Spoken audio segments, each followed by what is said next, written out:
हमरा अहाँक भानस घर में बहुत एहन मसाला अछि जेकरा नियमित सेवन केलासँ स्वास्थ्य बहुत रास समस्या सब समाधान कयल जा सकैत अछि।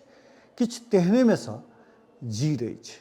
जीर के पानि सँ मिला कऽ खेलासँ वेट जे बढ़ि रहल छै ताहिमे सेहो कमी आबि सकैत अछि, पेट सफा भऽ सकैत अछि आ लगायत बहुत रास समस्या सब समाधान भऽ सकैत अछि। वेब मेड में प्रकाशित एक रिपोर्ट अनुसार जीर वजन कम करऽ सहयोगी होइत अछि।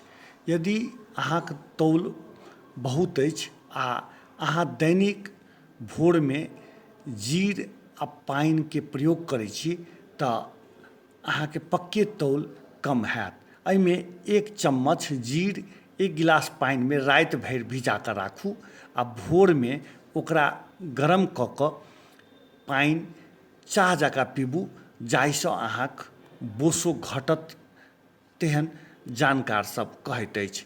जीरा पानि दैनिक सेवन केलासँ पाचन में सेहो सहयोग करैत अछि। एहिसँ गैस आ ब्लोटिंग में फायदा पहुँचैत अछि। एकर नियमित सेवन केलासँ पेट सफा होइत अछि, पेट में भारीपन नहि रहैत अछि, पेटक जलन एसिडिटी के सेहो फायदा होइत अछि। आ जीरा पानि दैनिक सेवन केलासँ खराब कोलेस्ट्रॉल कम करऽ सकैत छी। अहाँ एकरा दैनिक उपभोग करऽ सकैत छी, एहिसँ कोलेस्ट्रॉल नियंत्रण में रहत। आ गर्मीके महीना में जीराक पानि दैनिक पीबाक चाही। जीराक पानिसँ शरीर के हाइड्रेट राखत, एहिसँ शरीर के विषाक्त पदार्थ निकलत।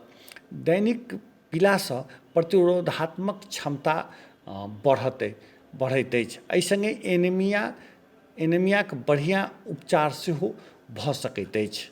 किछु एकरा प्रयोग कऽ कऽ सेहो देखल जा सकैत अछि।